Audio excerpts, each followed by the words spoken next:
अस्सलाम वालेकुम students, I hope आप सब लोग ठीक होंगे। मैं हूं रुतबा शकील और आज मैं आपको कराने वाली हूं class 7th English chapter number 2 के क्वेश्चन आंसर्स, जिसका नाम है gift of chapels. Video start करने से पहले आप वीडियो को लाइक करें और अपने सारे फ्रेंड्स के साथ शेयर करें, और अगर आप चैनल पे नए हैं तो चैनल को सब्सक्राइब करें और बेल आइकन को भी प्रेस करें ताकि आपको आगे आने वाले सारे वीडियोस की नोटिफिकेशन मिल जाए। सो चलिए स्टार्ट करते हैं। Question number 1, what is the secret that Meena shares with मृदु इन द बैकयार्ड? घर के पीछे मीना ने ऐसा कौन सा सीक्रेट मृदु को बोला? Answer, Meena shares the secret of the kitten they found in front of the house in the morning. Meena ने मृदु को बोला कि हमने एक बिल्ली के बच्चे को ढूंढा, मतलब हमें एक बिल्ली का बच्चा मिला घर के आगे, वो भी सुबह। They had kept it in the backyard behind a thick bush. उन्होंने उसको घर के पीछे छुपा के रखा था झाड़ियों में। Question number 2, how does Ravi get milk from for the kitten? Ravi को बिल्ली के लिए दूध कहाँ से मिला? Answer, Ravi gets milk for the kitten cleverly from the kitchen by pretending that he is hungry. Ravi को किटन के लिए दूध, मतलब बिल्ली के लिए दूध, चालाकी से किचन से मिला। उसने ये दिखाया कि उसको भूख लगी है। In order to prove that he indeed was hungry he had to drink most of the milk. ये साबित करने के लिए कि उसको भूख लगी है, उसने आधे से ज्यादा दूध पी लिया। He would leave some milk in the tumbler and empty it in the coconut shell kept in the backyard. उसने कुछ दूध अपने टम्बलर, होता है ग्लास, उसमें छोड़ दिया और उस टम्बलर को खाली किया कोकोनट शेल में, मतलब जितना उस ग्लास में दूध था वो उसने कोकोनट शेल में डाला और घर के पीछे रखा। Question number 3, who does he से द किटन्स एंसेस्टर्स आर? उसने क्या बोला कि किटन्स के बाप दादा कौन है? Do you believe him? क्या आपको उस पर यकीन है? Answer, Ravi says that the kitten's ancestors was the Pallava line. Ravi ने बोला किटन के जो बाप दादा है वो पल्लवा लाइन है, एम्बलम ऑफ पल्लवा डायनास्टी, जो कि निशान है पल्लवा डायनास्टी का। No, I don't believe him. नहीं, मुझे उस पर यकीन नहीं है। Question number 4, Ravi has a lot to say about MP Poonai. This shows that, पहला ऑप्शन है इसका, he is merely trying to impress Mridu. दूसरा है his knowledge of history is sound. तीसरा है he has a rich imagination. चौथा है he is an intelligent child. Which of these statements do you agree, disagree to? Ravi ने बहुत कुछ बोला एमपी पूनाई के बारे में। इससे ये पता चलता है कि वो मृदु को इम्प्रेस करना चाहता था। दूसरा ऑप्शन है उसको हिस्ट्री की अच्छी नॉलेज थी। साउंड नॉलेज मतलब होता है गुड नॉलेज। तीसरा है he has a rich imagination, उसकी इमेजिनेशन बहुत ज़्यादा अच्छी थी। चौथा है he is an intelligent child, वो बहुत ही इंटेलिजेंट बच्चा था। इसमें से आपको कौन सा ऑप्शन सही लगता है? तो आंसर है, I think that his knowledge of history is sound. मुझे ये लगता है कि उसको हिस्ट्री की बहुत ज़्यादा अच्छी नॉलेज थी। Also he has a rich imagination and he is an intelligent child, और उसकी इमेजिनेशन भी अच्छी थी और वो एक बहुत ही ज़हीन बच्चा था। Question number 5, what was the noise that startled Mridu and frightened Mahendran? ऐसी कौन सी आवाज़ थी जिसने मृदु को शॉक किया और महेंद्रन को डराया?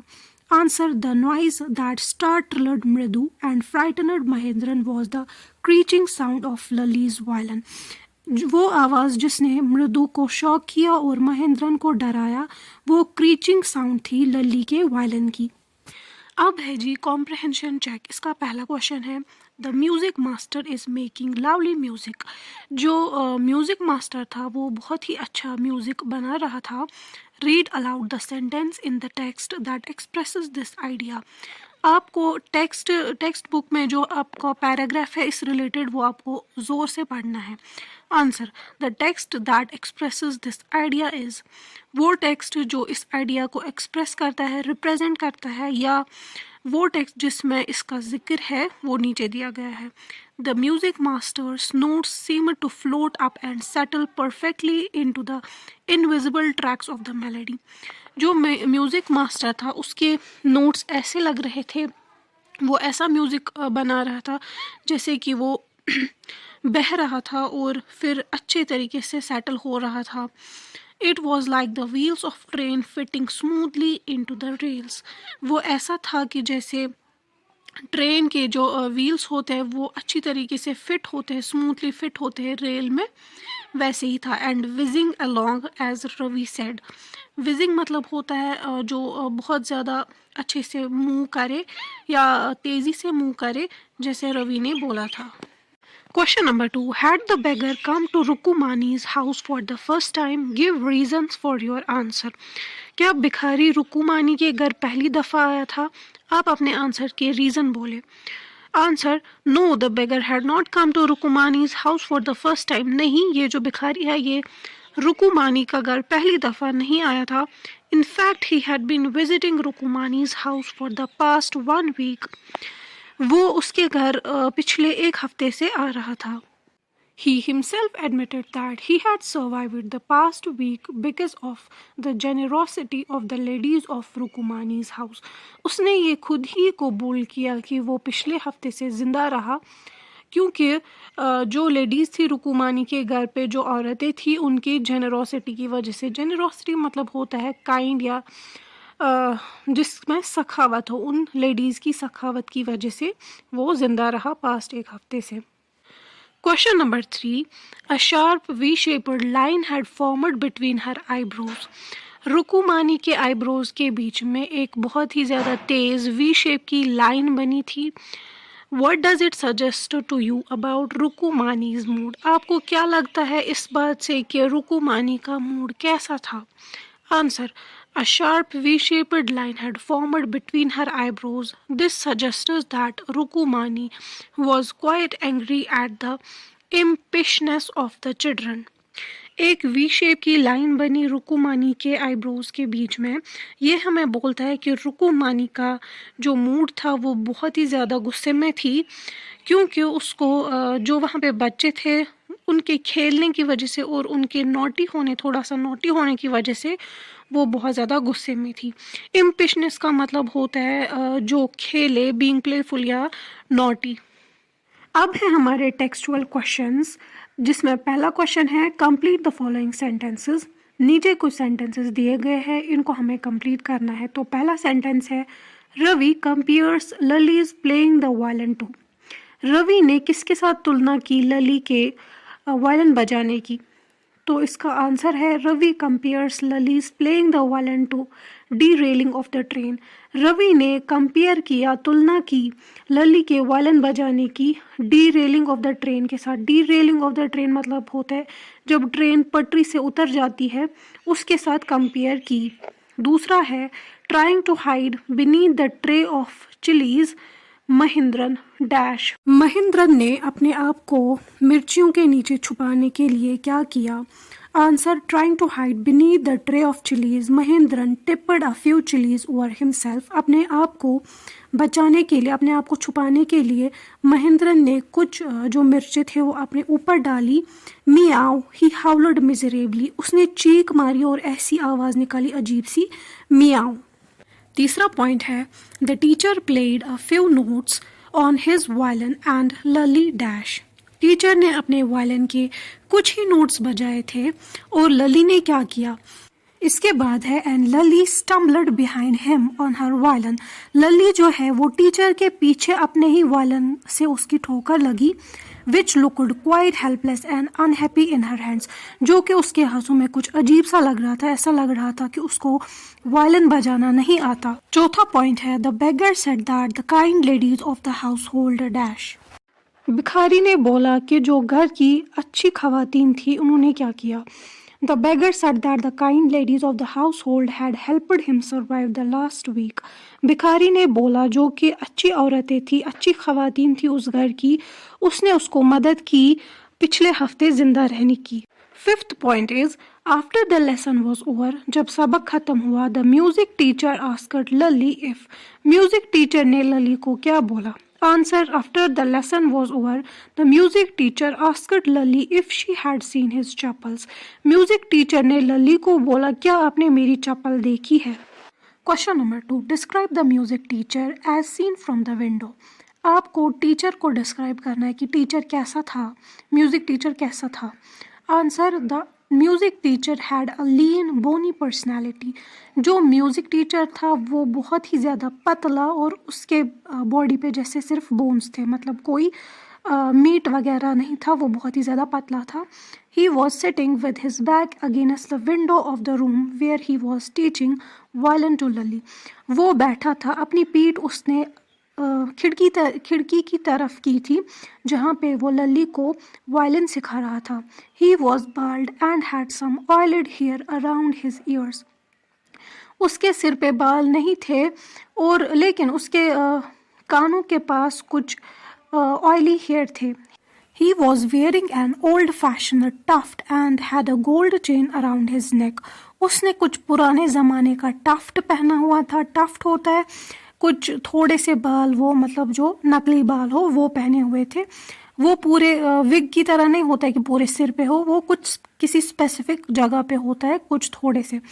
And had a gold chain around his neck, और उसने अपने गले में गोल्ड की चेन पहनी हुई थी। ही ऑल्सो वोर a diamond ring in his hand, और उसने अपने हाथ में डायमंड की एक रिंग पहनी थी। He was beating the floor with his thin malnourished toe. वो ज़मीन को मार रहा था अपने टो से। माल नरिश्ड टो का मतलब होता है जिसमें पोषण नहीं हो, क्योंकि वो बहुत ही ज़्यादा पतला था, उसका टो भी बहुत ही ज़्यादा कमज़ोर था। वो उसी से फ्लोर पे मार रहा था। क्वेश्चन नंबर 3, इसके 2 पार्ट है। पहला है what makes Mridu conclude that the beggar has no money to buy chappals. Mridu ने कैसे पता लगा, लास्ट उसको कैसे पता चला कि भिखारी के पास कोई भी पैसा नहीं है कि वो अपने लिए चप्पल लाए। इसका आंसर है when the beggar showed his feet to the children they could see blisters on them. जैसे ही भिखारी ने अपने पाँव इन बच्चों को दिखाए, उसके पाँव में ब्लिस्टर्स हुए थे, छाले पड़ गए थे। This made Mridu conclude that the beggar had no money to buy chappals. इस बात से मृदु को एहसास हुआ कि भिखारी के पास कोई भी पैसे नहीं है कि वो अपने लिए चप्पल ला सके। दूसरा है what does she suggest to show her concern. उसने क्या किया अपनी फिक्र जताने के लिए। Answer, she suggests that they give away a pair of chappals to the beggar. उसने ये बोला कि हम इस भिखारी को चप्पल देंगे। Question number 4, have your children, she began and then seeing they were curiously quiet went more slowly seen anyone lurking around the veranda. ये रुकू मानी के वर्ड्स है। उसने बच्चों से कुछ सवाल करना चाहा, उसके बाद वो चुप हो गई। उसने अपना सवाल ही चेंज किया क्योंकि उसने देखा बच्चे जो है वो चुपचाप बैठे हुए हैं, और वो धीरे से गई। उसने देखा कि कोई छुप तो नहीं रहा है वेरेंडा पे। इसमें पार्ट्स 3 हैं, मतलब 3 क्वेश्चंस है, आपको उसके जवाब देने हैं। पहला है व्हाट डू यू थिंक रुकू मानी रियली वांटेड टू आस्क। आपको क्या लगता है कि रुकू मानी एक्चुअल में क्या पूछना चाहती थी। Answer, Rukku Mani wanted to ask if the children were responsible for the stealth of the chappals. Rukku Mani ये पूछना चाहती थी कि क्या बच्चों ने चप्पलें तो चुराई नहीं है। दूसरा है why did she change her question. उसने अपना क्वेश्चन चेंज क्यों किया, सवाल क्यों बदला। Answer, she changed her question because seeing the children so serious and quiet she understood that the children definitely had something to do with the missing chappals. उसने अपना question बदला ये देख के कि उसने देखा कि बच्चे बहुत ही ज़्यादा खामोश है, तो वो ये समझ गई थी कि बच्चों का इन चप्पलों के मिसिंग होने से कुछ ना कुछ लेना देना है। तीसरा, what did she think had happened. उसको क्या लगा कि क्या हुआ होगा। Answer, she thought that the children would have purposely hidden the pair of chappals. उसने सोचा कि ये जो बच्चे हैं इन्होंने जानबूझ के चप्पलें चोरी रखी है। Question number 5, on getting Gopu Mama's chappals the music teacher tried not to look too happy. Why. जैसे ही म्यूजिक टीचर को गोपू मामा के चप्पल्स मिले, वो ऐसे दिखा रहा था कि वो ज़्यादा खुश नहीं है। क्यों। Answer, the music teacher tried not to look happy because he wanted to pretend that his chappals were valuable to him. Music teacher ऐसे दिखा रहा था कि वो खुश नहीं है, वो प्रिटेंड कर रहा था कि उसके चप्पल्स उसके लिए बहुत ही ज़्यादा मायने रखते हैं। Although in reality he liked the new chappals of Gopu Mama, लेकिन असल में उसको बहुत ही ज़्यादा पसंद थी गोपू मामा के chappals. Question number 6. On getting a gift of chappals, the beggar vanished in a minute. जैसे ही इस भिखारी को चप्पल गिफ्ट में मिला वो एक ही मिनट में गायब हो गया. Why was he in such a hurry to leave? उसको इतनी जल्दी क्यों थी जाने की? Answer. I think that the beggar wanted to leave as early as possible because he did not want to lose the gift of chappals. मुझे लगता है कि भिखारी को जल्दी थी इसीलिए क्योंकि वो उस गिफ्ट को खोना नहीं चाहता था. He needed the chappals badly as his feet were full of blisters.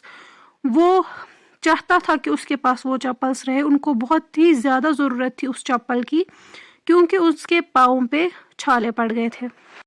Question number 7. Walking towards the kitchen with Mridu and Meena, Rukumani began to laugh. What made her laugh? जैसे ही रुकुमानी kitchen की तरफ बढ़ रही थी मृदु और मीना के साथ, वो हंसने लगी. उसको किस चीज ने हंसाया? Answer. The thought about what she would say to Gopu मामा about the chappals when he would ask about them made her laugh. ये सोच कर वो हंसने लगी कि उसने ये सोचा जब गोपू मामा चप्पल्स के बारे में पूछेंगे वो उन्हें क्या बोलेगी. She wondered what his reaction would be when he gets to know that those chappals were given to the music master. वो यही सोच रही थी कि गोपू मामा का क्या रिएक्शन होगा इस बात पे जब उनको पता चलेगा कि जो उनकी चप्पल्स है वो म्यूजिक मास्टर को दी गई है. टेक्सचुअल क्वेश्चंस हमारे खत्म हुए. अब है वर्किंग विद लैंग्वेज. इसमें पहला क्वेश्चन है रीड द फॉलोइंग सेंटेंसेस. नीचे दिए गए सेंटेंसेस आपको पढ़ने हैं. तो पहला सेंटेंस है if she knows we have a cat Paati will leave the house. अगर उसको पता लगी कि हमारे पास बिल्ली है पाती घर से चली जाएगी. दूसरा है she won't be so upset. वो ज्यादा मायूस नहीं होगी if she knows about the poor beggar with sores on his feet. अगर उसको पता लगी कि ये जो बेचारा बेगर है ये जो भिखारी है इसके पाँव पे जख्म है. तीसरा पॉइंट है if the chappals do fit. अगर चप्पल बराबर I will you really not mind. क्या आपको सच में बुरा नहीं लगेगा. Notice that each sentence consists of 2 parts. आप देखिए कि हर एक सेंटेंस में 2 पार्ट्स है. The first part begins with if. पहला पार्ट जो है वो इफ से स्टार्ट होता है. It is known as if clause. इसको इफ क्लॉज बोलते हैं. Rewrite each of the following pairs of sentences as a single sentence. आपको नीचे दिए गए सेंटेंस दोबारा से लिखने हैं. Use if at the beginning of the sentence. हर एक सेंटेंस में आपको पहले इफ लगाना है. Example walk fast you will catch the bus. जल्दी चलो तुम बस को पकड़ लोगे. उसके बाद इसने लगा इसको पहले इफ. तो if you walk fast you will catch the बस. इसका मीनिंग सेम है. अगर आप जल्दी चलोगे तो आप बस को पकड़ लोगे. दूसरी एग्जाम्पल है don't spit on the road you will be find. Road पे थूक मत मारो आपको फाइन किया जाएगा. If you spit on the road. अगर आपने रोड पे थूक मारी यू विल बी फाइंड. आपको फाइन किया जाएगा चार्ज किया जाएगा. अब है सेंटेंसेस जिनको आपको पहले इफ लगाना है आंसर में. पहला सेंटेंस है don't tire yourself now. अपने आप को अभी मत थकाओ. You won't be able to work in the evening. आप शाम को फिर काम नहीं कर पाओगे. तो इसमें आंसर है if you tire yourself up now. अगर आप अभी अपने आप को थकाओगे you won't be able to work in the evening. आप बाद में काम नहीं कर सकते हो शाम में. दूसरा है स्टडी रेगुलरली. रोज रोज पढ़ो. You will do well in the examination. आप एग्जाम्स में अच्छा करोगे. Answer if you study regularly. अगर आप रोज रोज पढ़ोगे you will do well in the examination. आप एग्जामिनेशन में अच्छा करोगे.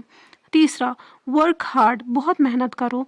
You will pass the examination in the first division. आप एग्जामिनेशन को पास करोगे फर्स्ट डिवीजन में. Answer if you work hard. अगर आप बहुत मेहनत करोगे you will pass the examination in the first division. आप एग्जामिनेशन को पास कर लोगे फर्स्ट डिवीजन में. चौथा सेंटेंस है बी पोलाइट टू पीपल. आप लोगों के साथ नरम रहे. They will also be polite to you. वो भी आपके साथ नरम रहेंगे. If you are polite to people. अगर आप लोगों के साथ नरम है they will also be polite to you. वो भी आपके साथ नरम रहेंगे. Fifth is don't tease the dog. It will bite you. आप कुत्ते को परेशान ना करे, वो आपको खा जाएगा। If you tease the dog, अगर आप कुत्ते को तंग करते हैं वो आपको खा जाएगा। ऐसे ही आपको इफ़ लगाना है पहले सेंटेंसेस में, तो वो इफ़ क्लॉज बन जाएगा। Question number 2, fill in the blanks in the following paragraph. आपके बुक पे पैराग्राफ दिया गया है, उसमें से ब्लैंक्स है, उनको आपको फिल करना है। टुडे इज संडे, आज संडे है। I am wondering whether I should stay at home और गो आउट, मैं सोच रही हूँ कि मैं बाहर चली जाऊँ या घर पे ही रुकूँ। इफ़ आई गो, ब्रैकेट में दिया गया है गो, आपको डैश में क्या लिखना है, डैश में आपको गो ही लिखना है। इफ़ आई गो आउट, अगर मैं बाहर गई, आई will miss the lovely Sunday lunch at home, bracket में मिस दिया गया है, आपको लिखना है will miss. I will miss the lovely Sunday lunch at home, मैं अपने लंच को मिस करूँगी घर पे। If I stay for lunch, अगर मैं लंच के लिए रुकी, ब्रैकेट में स्टे है और आपको स्टे ही वापस लिखना है। I will miss the Sunday film showing at Archana theatre, मैं संडे फिल्म को मिस करूँगी जो कि अर्चना थिएटर में दिखाई जाएगी। ब्रैकेट में मिस लिखा है, आपको डैश में विल मिस लिखना है। I think I will go out and see the film, मुझे लगता है मुझे बाहर जाना चाहिए और मूवी देखनी चाहिए। Only to avoid getting too fat, सिर्फ इसीलिए ताकि मैं ज़्यादा मोटी ना हो सकूँ। Question number 3. Complete each sentence below by appropriately using any one of the following. नीचे 3 sentences है छोटे छोटे, इनको आपको use करना है नीचे दिए गए sentences में। Don't go to the theater, answer में है don't go to the theater if you don't want to, आप थिएटर मत जाए अगर आप नहीं चाहते हैं। दूसरा, he will post your letter, answer he will post your letter if you want him to, वो आपकी लेटर पोस्ट कर देगा अगर आप उससे चाहेंगे तो। प्लीज़ यूज़ माई पेन, मेरा पेन आप यूज़ कीजिए, answer please use my pen if you want to, अगर आप यूज़ करना चाहते हैं तो आप मेरा पेन यूज़ कीजिए। चौथा पॉइंट है he will lend you his umbrella, answer he will lend you his umbrella if you want him to, वो आपको अपना छाता उधार देगा अगर आप उसको उधार देने देंगे। Fifth point is my neighbour Ramesh will take you to doctor, answer my neighbour Ramesh will take you to the doctor if you want him to, मेरा हमसाया रमेश आपको डॉक्टर के पास ले जाएगा अगर आप उसको ले जाने देंगे। फिर है don't eat it, answer don't eat it if you don't want to, अगर आप इसको खाना नहीं चाहते हैं तो आप इसको ना खाएं। अब है स्पीकिंग एंड राइटिंग, इसमें क्वेश्चन नंबर 1 है डिस्कस इन स्मॉल ग्रुप्स, छोटे छोटे ग्रुप बनाने आपको और आपको ये सब चीज़ें डिस्कस करनी है। If you want to give away something of your own to the needy would it be better to ask your elders first, अगर आप कुछ कोई अपनी चीज़ किसी ज़रूरतमंद को देना चाहते हैं तो ये ज़रूरी है कि आप अपने बड़ों से पूछेंगे। Is there someone of your age in the family who is very talkative, क्या आपके उम्र का कोई आपकी फैमिली में है जो कि बहुत ही ज़्यादा बातें करता है। Do you find her him interesting and impressive और अदरवाइज, क्या आपको वो दिलचस्प लगता है या आप उसकी बातें आपको मुतासिर करती है। Share your ideas with others in the group, आपको अपने आइडियाज़ शेयर करने अपने ग्रुप में। Has Rukmani done exactly the same as the children, क्या रुकुमानी ने वही किया जो बच्चों ने किया। In your opinion then is it right for one party to blame the other, आपके ओपिनियन में क्या एक पार्टी का दूसरी पार्टी पे ब्लेम करना अच्छा है। Answer yes it will be better to ask my elders first if I want to give away something to my own to the needy, अगर मैं कुछ चीज़ ज़रूरतमंद शख्स को देना चाहती हूँ तो ये ज़रूरी है कि मैं अपने बड़ों से पूछूँ। Yes my sister is very talkative person, हाँ मेरी बहन बहुत ही ज़्यादा बातें करती है। Yes I find her interesting and impressive, और उसकी बातें मुझे मुतासिर करती है और इंटरेस्टिंग भी है। Yes, Rukumani also gave away someone else's belonging. हाँ रुकुमानी ने किसी और की चीज़ किसी और को दे दी। Then it is not right for her to blame the children. तो उसके लिए ये सही नहीं है कि उसने children को बच्चों को blame किया। But she had to save her family from embarrassing situation. लेकिन उसको अपनी फैमिली को अपने परिवार को बचाना था अजीब सी सिचुएशन से। And that's why she had to take the decision without discussing it with Gopu मामा। तो उसको ये डिसीजन लेना पड़ा गोपू मामा से बात किए बगैर। Question number 2, read the following. जो नीचे दिया गया है उसको पढ़े। A group of children in your class are going to live in a hostel. आपके क्लास में एक ग्रुप बच्चों का हॉस्टल में रहने जा रहा है। They have been asked to choose a person in the group to share a room with. उनको पूछा गया है कि आप अपने ग्रुप में से चूज करें किसी शख्स को जिसके साथ वो अपना रूम शेयर करें। They are asking each other questions to decide who they would like to share a room with. वो एक दूसरे को क्वेश्चंस पूछ रहे हैं और उनको ये डिसाइड करना है कि वो किसके साथ अपना रूम शेयर करेंगे। Ask one another questions about likes, dislikes, preferences, hobbies, personal characters. आप एक दूसरे को क्वेश्चन पूछे उनको क्या अच्छा लगता है, क्या बुरा लगता है, उनकी हॉबीज़ क्या है, यही सब। Use the following questions and sentence openings. नीचे दिए गए हैं सेंटेंसेस, यही ऐसे ही क्वेश्चंस आपको पूछने हैं। पहला क्वेश्चन है what do you enjoy doing after school. आपको स्कूल के बाद क्या करना अच्छा लगता है। Answer, I enjoy reading comic books after school. School के बाद मुझे कॉमिक बुक्स पढ़ना अच्छा लगता है। कॉमिक बुक्स होती है जिसमें लॉफ्टर हो, मजाकिया बुक्स जिनको बोलते हैं, वही कॉमिक बुक्स है। दूसरा क्वेश्चन है what do you like in general. आपको क्या पसंद है आमतौर पर। I like to read comic books and listen to music. मुझे ज़्यादातर पसंद है कॉमिक बुक्स पढ़ना, मजाकिया बुक्स पढ़ना और म्यूज़िक सुनना। तीसरा है do you play any games. क्या आपको कोई गेम्स खेलना पसंद है। I don't like playing games. मुझे गेम्स खेलना पसंद नहीं है, स्पेशली आउटडोर गेम्स, ज़्यादातर बाहर की जो गेम्स होती है। But it is fun to play video games and chess. लेकिन इसमें मज़ा वीडियो गेम्स और चेस खेलने में बहुत ही मज़ा आता है। Fourth is would you mind if I listen to music after dinner. क्या आपको बुरा लगेगा अगर मैं म्यूज़िक डिनर के बाद सुनूंगा तो।